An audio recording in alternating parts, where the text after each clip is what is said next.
Hey guys, welcome to my channel. मैं doctor Priyanka Yadav आज आपसे बात करने वाली हूँ पीसीओडी रिलेटेड डाइट प्लान के बारे में। यानी कि पूरा दिन आपको क्या खाना है और क्या अवॉइड करना है और इस डाइट प्लान का क्या मोटो है, यानी कि वो आपको कौन कौन से बेनिफिट्स देंगे। तो सबसे पहला बेनिफिट है वेट लॉस होगा। और वेट लॉस भी ऐसा नहीं कि भाई आपने 3 महीने डाइट प्लान फॉलो किया है, 3 महीने में 5 या 6 kg वेट लॉस हो गया। जैसे ही आपने डाइट प्लान छोड़ दिया, नॉर्मल आ गए, तो आपका जो वेट था वो फिर से बढ़ने लगेगा। ये ऐसा नहीं होगा। ये वेट लॉस आपको हेल्थी वेट लॉस होगा जो कोई भी आपकी बॉडी में साइड इफेक्ट नहीं करेगा। दूसरी इसकी इम्पोर्टेंट थिंग ये है, ये डाइट प्लान फॉलो करने से आपके हार्मोनल इम्बेलेंस है वो रेगुलर हो जाएंगे, यानी कि आपकी बॉडी में जो इंसुलिन रेजिस्टेंस हुआ है वो कम हो जाएगा। तीसरा इसका मेन बेनिफिट है, ये एंड्रोजन्स का लेवल कम करता है और एस्ट्रोजन प्रोजेस्टेरोन का लेवल बढ़ाता है। यानी कि जो भी मेल पैटर्न आपको सिम्टम्स हो गए, मेल पैटर्न हिर्सुटिज्म, इरिटेशन, फिर डोमिनेंसी, यानी कि जो भी मेल हार्मोन रिफ्लेक्टिंग सिम्टम हो गए वो आपको कम हो जाएंगे। और एक बेनिफिट ये है कि आपके जो भी मेंस्ट्रुअल इरेगुलरिटी है वो ख़त्म हो जाएगी, मेंस्ट्रुअल साइकिल आपकी नॉर्मल हो जाएगी बिना 21 डेज हार्मोन लिए बगैर। और ये जो डाइट प्लान है, हेल्दी डाइट प्लान, वो आपको हार्ट को भी अच्छे रखेंगे, कोलेस्ट्रॉल लेवल भी कम करेगा और आपको ओवरऑल हेल्थ मेंटेन करेगा। तो आज डिस्कस करते हैं पूरा डाइट प्लान। तो अब ये आप बोलेंगे कि भाई हमने तो सारे डाइट प्लान यूज़ कर लिए हैं, जिम भी जा रहे हैं, वॉकिंग एक्सरसाइज भी कर रहे हैं, फिर भी वेट लॉस नहीं हो रहा, तो क्या करें। तो उसकी मैकेनिज्म समझाती हूँ। सिंपल है। जब भी आप कोई खाना खाते हैं, जो फूड आपकी बॉडी में जाता है वो ग्लूकोज में कन्वर्ट हो जाता है और ग्लूकोज में से फिर एनर्जी में कन्वर्ट हो जाता है। लेकिन ये ग्लूकोज को एनर्जी में कन्वर्ट करने के लिए बॉडी को चाहिए इंसुलिन। जो इंसुलिन हमारी बॉडी में होता है वो ग्लूकोज पर प्रोसेस करके उसको एनर्जी में कन्वर्ट कर देता है। अब यदि आपकी बॉडी में इंसुलिन रेजिस्टेंस हो जाएगा तो क्या होगा, इंसुलिन नहीं मिलेगा तो जो ग्लूकोज है वो एनर्जी में कन्वर्ट नहीं होगा और फिर हाई मात्रा में ग्लूकोज आपकी बॉडी में जमा होगा और बॉडी अपना काम करेगी, वो ग्लूकोज को फैट में कन्वर्ट कर देगा। इसीलिए आपकी टोन बढ़ रही है, यानी कि पेल्विक लाइन, पेल्विक एरिया बढ़ता जा रहा है और थाई एरिया, बाइसेप्स, ये सारी जगहों पर खास करके फैट डिपोजिशन होती है ज़्यादा। तो ये जो हाई ग्लूकोज लेवल बॉडी में बना रहता है वो फैट में कन्वर्ट होकर ओबेसिटी देता है। तो अब क्या करना चाहिए, जो इंसुलिन रेजिस्टेंस ना हो उसके लिए क्या करना चाहिए। तो उसके लिए थोड़ी सी लाइफस्टाइल चेंजेस है, थोड़ी सी आपको फूड हैबिट अच्छी डेवलप करनी पड़ेगी, वो आपको मैं आगे समझाने वाली हूँ। अब ये जो इंसुलिन रेजिस्टेंस हो गया उसकी वजह से क्या होगा, बॉडी ये बोलेगी कि वो इंसुलिन चाहिए मुझे ये ग्लूकोज कन्वर्ट करने के लिए, फिर भी इंसुलिन तो रेजिस्टेंट है, तो फिर body high amount of insulin बनाती रहेगी, वहाँ पर रेजिस्टेंट है वो उसको पता नहीं है, तो ये प्रोडक्शन बढ़ता ही जाएगा और बॉडी में इंसुलिन लेवल भी बढ़ता जाएगा। अब ये हाई इंसुलिन लेवल क्या करेगा, ये हाई इंसुलिन है तो कुछ तो काम करेगा बॉडी में, तो एक हार्मोन गड़बड़ी हो जाती है, उसकी वजह से पूरे हार्मोनल इम्बेलेंस हो जाता है, यानी कि थायराइड भी बढ़ जाता है। पीसीओडी वाले पेशेंट ने ये फील किया होगा कि भाई अभी अभी मुझे थायराइड की प्रॉब्लम भी हो गई, तो थायराइड इम्बेलेंस हो जाएगा, पीसीओडी हो जाएगी, यानी कि एस्ट्रोजन प्रोजेस्टेरोन लेवल कम हो जाएगा, टेस्टोस्टेरोन एंड्रोजन लेवल बढ़ जाएगा। तो ये insulin resistance, high insulin level की वजह से इतनी सारी पूरी बॉडी में हार्मोनल इम्बेलेंस हो जाता है। तो आप ये बोलेंगे कि भाई इंसुलिन रेजिस्टेंस हुआ कैसे बॉडी में, तो उसका रीज़न ही है ओबेसिटी, यानी कि जैसे जैसे वेट बढ़ेगा ओबेसिटी बढ़ेगी, फैट सेल बढ़ेंगे, ऐसे ऐसे इंसुलिन रेजिस्टेंस बढ़ता जाएगा। तो ये पूरी साइकिल है, यदि फैट बढ़ेगी तो इंसुलिन रेजिस्टेंस बढ़ेगा और फिर से ओबेसिटी बढ़ेगी। तो ये साइकिल ब्रेक करने के लिए आपको क्या करना होगा, हेल्थी डाइट लेना पड़ेगा, हेल्थी लाइफस्टाइल मेंटेन करनी पड़ेगी, एक्सरसाइज करनी पड़ेगी। तो अभी मैं बताती हूँ कि भाई डेली बेसिस पे आपको क्या करना है, कौन सा फूड लेना है।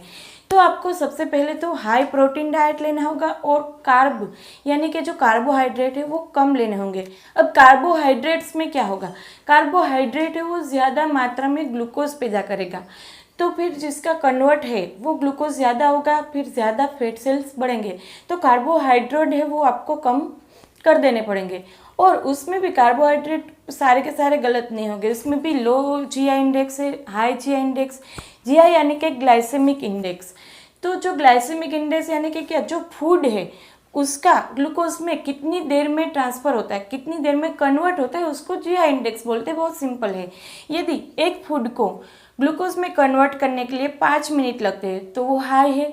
दूसरे ऐसे फूड भी है जो फूड में से ग्लूकोज में कन्वर्ट करने के लिए 1 मिनट लगते हैं, 30 सेकंड लगते हैं। तो इसी तरह से 30 सेकंड, 1 मिनट, 5 मिनट, तो उसकी वजह से जीआई स्केल बढ़ता जाता है। कम मिनट यानी कि लो जीआई स्केल, ज़्यादा मिनट यानी कि हाई जीआई स्केल। तो इसमें बहुत बड़ी बात है नहीं। तो अब हमें ऐसे फूड सिलेक्ट करने पड़ेंगे जो जल्दी से डाइजेस्ट हो जाए। तो ऐसे फूड बहुत सारे अवेलेबल है जो मैं आगे बताने वाली हूँ। तब बात करते हैं फुल डाइट प्लान की, यानी कि सुबह से शाम तक आपको क्या क्या खाना है, कौन से फूड अवॉइड करने हैं, कौन से फूड ऐड करने हैं। तो उसमें एक रूल बना देना है, यानी कि हाई प्रोटीन डाइट लेना है आपको, कार्बोहाइड्रेट बिल्कुल नहीं लेना है, शुगरी फूड बिल्कुल नहीं लेना है। तो उसमें सुबह उठकर आपको फैट बर्नर और फास्ट मेटाबॉलिज्म हो जिसमें आपको हेल्प कर सके, ऐसा लेना है। तो उसमें आते हैं कलौंजी, सिनामोन यानी कि दालचीनी, फिर बेसिल लीव्स होते हैं, टर्मरिक, जीरा एंड अजवाइन। ये 6 इंग्रेडिएंट्स ऐसे हैं जो आपको मेटाबॉलिज्म फास्ट करेगा, फैट बर्न फास्ट करेगा। तो सुबह उठकर आप इसमें से कॉम्बिनेशन बनाकर डेली 6 दिन है आपके पास, 6 इंग्रेडिएंट्स है, आप अपने मुताबिक ले लीजिए और 1 गिलास गर्म पानी लेना है। फिर आपको नाश्ते में क्या लेना है, नाश्ते में आपको लेने हैं 2 एग्स, 2 या 3 अंडे ले लीजिए। और यदि आप प्योर वेजिटेरियन हैं तो बहुत सारे ऑप्शन ऑलरेडी है प्रोटीन के लिए, तो डोंट वरी, मैं वो सारे ऑप्शन नीचे डिस्क्रिप्शन बॉक्स में लिख दूंगी कि किस में से कितना प्रोटीन मिलता है। तो सुबह उठकर आप खा सकते हैं पनीर पराठा, या फिर लेंटिल्स खा सकते हैं, या फिर आप खा सकते हैं नट्स वगैरह। तो ये सारे ऑप्शन में नीचे आपके लिए वेजिटेरियंस के लिए क्या क्या किस में से कितना प्रोटीन मिलता है वो रख देती हूँ, आप वहाँ पर जाके चेक कर लीजिएगा। और फिर प्रोटीन पाउडर वाला दूध पी लीजिए, या फिर प्रोटीन शेक्स आते हैं वो पी लीजिए। सुबह उठकर नाश्ते में आपको इतना लेना है। तो बात करते हैं दोपहर में क्या खाना है। तो उसमें एक रूल है, जितना सुबह में नाश्ता किया था उससे आधी कैलोरी आपको दोपहर में लेनी है। तो उसमें आप 2 रोटी ले सकते हैं, फिर सब्जी, और सब्जी में भी कौन कौन सी लेनी है कैलोरी वाइज वो नीचे डिस्क्रिप्शन में मैं लिख दूंगी, तो उसमें से आप सिलेक्ट कर सकते हैं लो कैलोरी वाइज। फिर सलाड्स लेने हैं, और मेन इंग्रेडिएंट्स वो है कर्ड या फिर बटर मिल्क आपको डेली खाना है दोपहर में और रात में। तो वो फास्ट डाइजेशन करेगा और आपकी डाइजेशन ट्रैक है उसको हेल्दी रखेगा। तो कर्ड डेली आपको खा लेना है दोपहर में और रात में 1 बाउल। तो ये हो गया दोपहर का खाना।